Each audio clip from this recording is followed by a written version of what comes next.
here. I thought you'd all be gone since Congress was out of session. Yes, we were. Right? You were? Welcome back. My colleagues.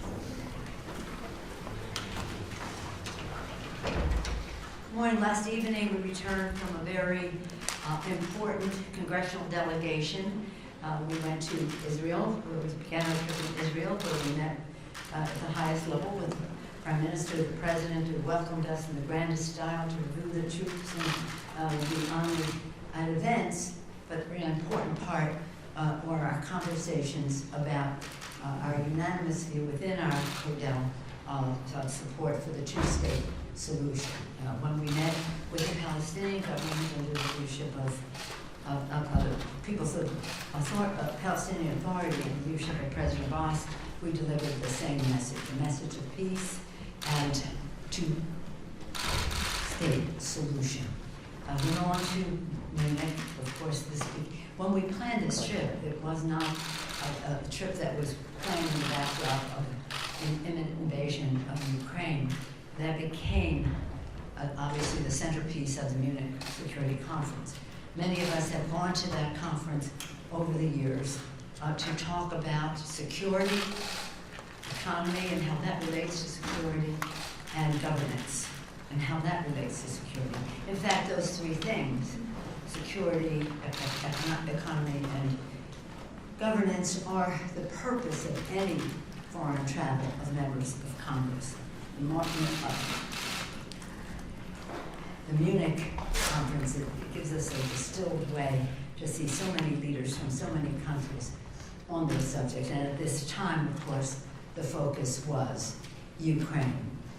We had more than one delegation, but around 40 members of Congress, House and Senate, Democrats and Republicans, all united in our support for the transatlantic alliance, NATO, all of us united in being there to remove all doubt in Putin or anyone else's mind that we were acting as one.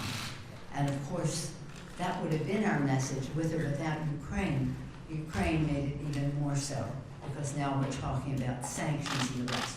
We are very proud of our Vice President our President whose leadership has been outstanding, and the message was delivered to the conference by the Vice President. It was well received, it was unifying, it was firm in terms of how we would work together for sanctions should there be an invasion of Ukraine. What I just want to say as a sideline to my colleagues is that I was so pleased with how many women who were there were leaders in national security. When you're at this, the dynamic is people come up to you, we have all kinds of bilateral meetings planned.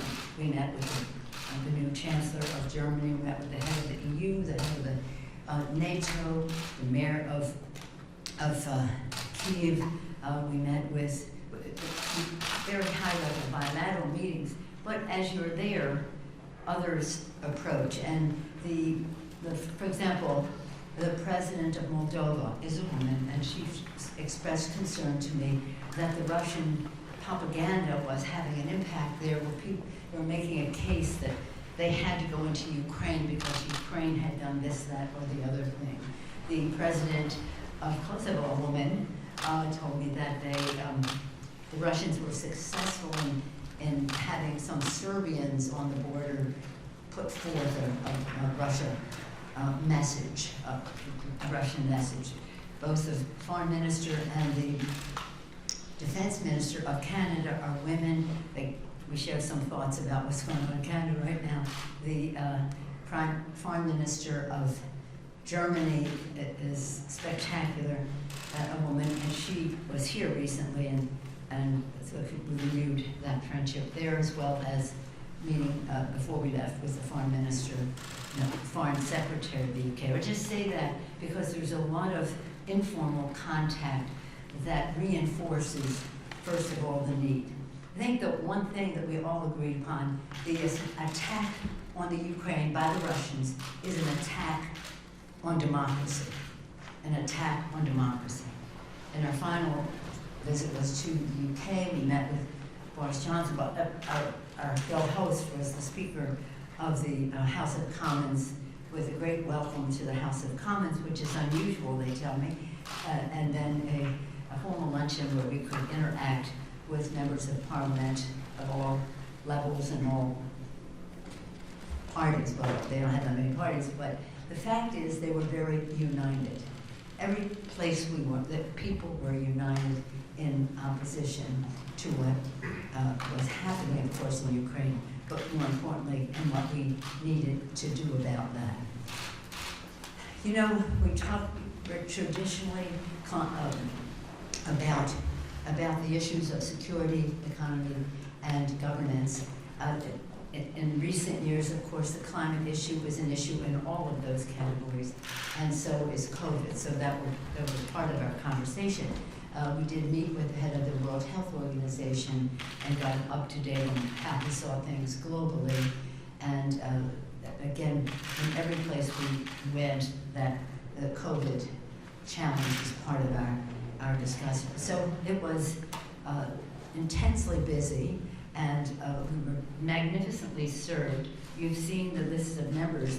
They are mostly from our security committees: Adam Schiff, Intelligence; Adam Smith, Armed Services; Ted Deutsch, Foreign Affairs; Barbara Lee, Appropriate. Well, let me come back to Barbara and Betty McCollum.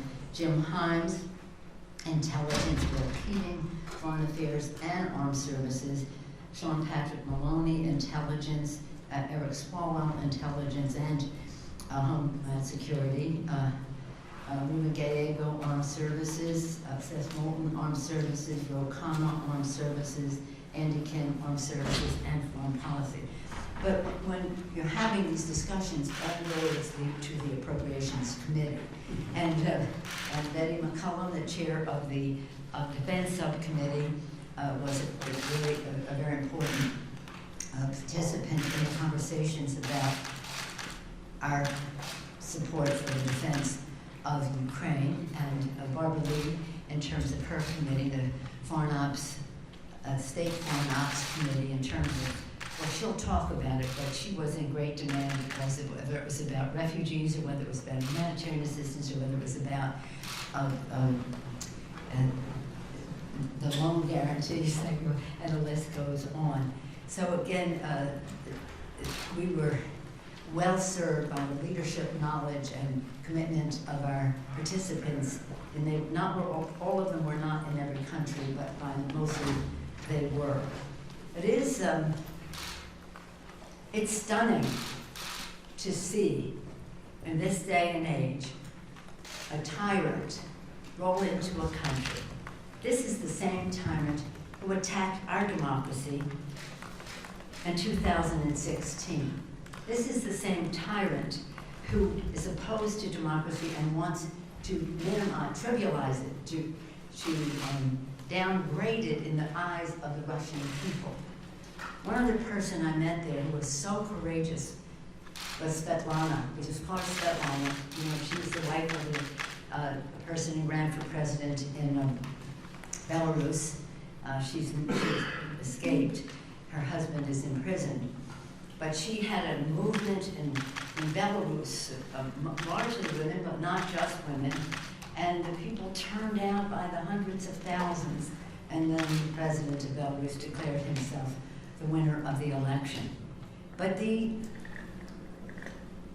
desire for democracy is alive and well in the Ukraine. Many of us who have visited there can attest to that.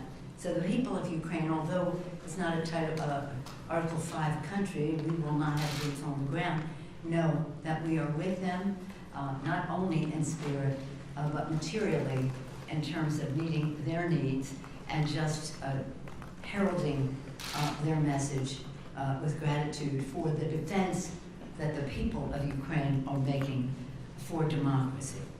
As I mentioned, underlying all of this were our meetings with heads of station in all of the countries that we were in about the intelligence of what was going on, what they knew about a range of subjects that are essential to our national security. We were very pleased to have on the trip the chairman of the Intelligence Committee, Adam Schiff. Adam, you want to share some of your views of what you saw there? And thank